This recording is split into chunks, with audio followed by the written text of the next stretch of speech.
ব্যবহার করো। এই G6 আছে না,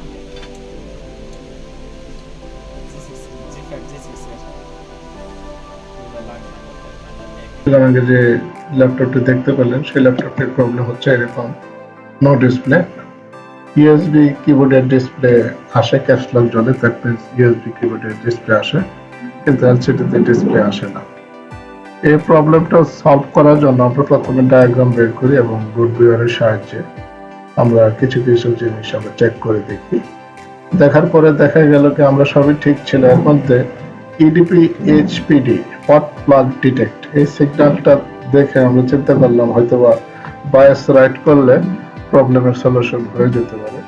সেক্ষেত্রে আমরা আমাদের সিরিয়াল নাম্বার দিয়ে বায়াস নামিয়ে আমরা এই ল্যাপটপে দুইটা বায়াস, একটা 32 MB এবং 16 MB বায়াস আমরা নিজেরা বিল্ড করে আমি রিজন করার পরে দেখা গেল কি আমাদের প্রবলেমের সলিউশন হয়ে গেছে। ল্যাপটপে বায়াস রাইট করা হলে সাধারণত স্ক্রিনের উপর লাল কালারের একটা মেসেজ আসে।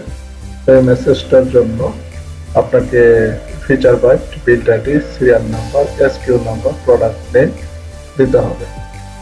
দিলে এই মেসেজটা চলে যায়। আমরা ওইভাবে দিয়েছি এবং আমাদের মেসেজটা সম্পূর্ণ ক্লিয়ার হয়ে গেছে।